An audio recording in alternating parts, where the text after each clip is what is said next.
जय हिंद, नमस्कार, वंदे मातरम। माँ भगवती गंगा की जय हो। आज गंगा दशहरा, आज ही के दिन ब्रह्मकमंडल वासिनी विष्णुचरण वाहिनी शिव जटाओं से निकली भगवती गंगा भगीरथ प्रयासों से आज शिव जटाओं से निकलकर धरती पर अवतरण हुआ था। इसे आप हम सभी हिंदू शास्त्रों में, सनातन में गंगा दशहरा के नाम से जानते हैं। तो ये गंगा की एक शाखा पिंडर नदी, जो ये मेरे दाहिने है, ये कैल गंगा यानी कैल पर्वत से निकलने वाली और पिंडारी ग्लेशियर से निकलने वाली पिंडर नदी, इनका संगम, रियल संगम ये तो नहीं है।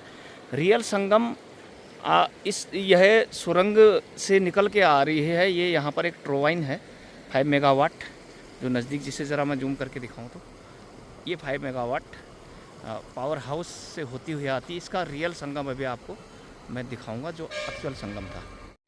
तो असल संगम ये है जो अभी आप ठीक सामने है, पिंडारी ग्लेशियर से निकलने वाली पिंडर नदी, और ये छोटा सा भाग कैल गंगा, जो नेचुरली इसका जो रेवाइन, जो पथ इसका है बहने का, ये था। और तदंतर में सुरंग जो सामने बन गई, सुरंग का अभी आपको भाग दिखाई देगा किस तरह से। सुरंग के अंदर ये आपको दिखाई दे रहा होगा, ये एकदम मोटा पाइप टाइप का इसके अंदर से होके गुजरती है। तो ये स्थान यहाँ पर सुरम्य में, इसे तीर्थ भी कहते हैं, जीवन की अंतिम यात्रा का तीर्थ, त्रिवेणी तीर्थ। यहाँ पर जीवन की अंतिम यात्रा यानी शवों को लाया जाता है पिंडर नदी के किनारे। और ये गंगा नदी की वाहिनी यानी शाखा नदी है।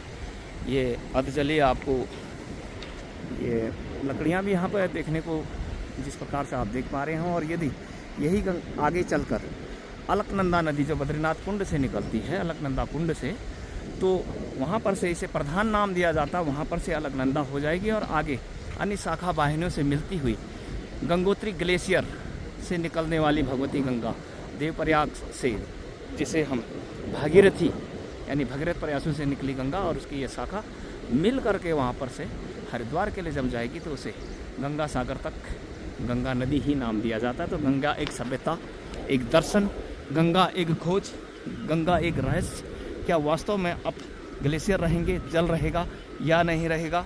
अगर इकोलॉजिकल बैलेंस ऑफ हिमालय की दृष्टि से अगर आप देखें तो जिस प्रकार से जीवन यात्रा, मनुष्य की पैदाइश हुई, डलिया में रहा, घुटनों के बल चला, फिर छोटा बालक खेला कूदा, एक दिन प्रौढ़ हुआ, युवा हुआ, अपने जीवन के सारे संघर्ष के बाद बुढ़ापा आया और जीवन की अंतिम यात्रा यहाँ पर समाप्त हुई। तो क्या गंगा जल की जो अविरल धारा बहकर हिमालय के विभिन्न बासुओं से निकलकर, यानी वसुधाराएँ, गंगा की शाखाओं को बासु भी कहा गया है।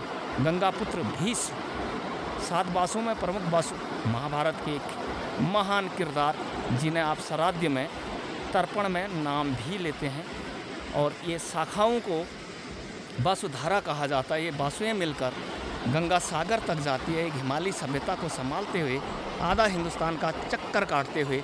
गंगा सागर, जहाँ हिंद महासागर, बंगाल की खाड़ी में बादल बनते हैं, मानसून बनता है, फिर वो हिमालयों पर आते हैं, टकराते हैं और वर्षा होती है, वापस बर्फ़ बनती है, और फिर नदियों में पानी प्रभावित होकर वापस फिर समुद्र में जाता है, फिर से वाष्प बनी, फिर जल वर्षा। क्या इसी प्रकार से जीवन चक्र, जिस प्रकार से इंसान का पैदा होने से मरण तक का जीवन चक्र है, क्या ये अविरल धारा का चक्र उसी प्रकार से मेल खाता है या नहीं? आप अपने कमेंट्स ज़रूर बताइएगा।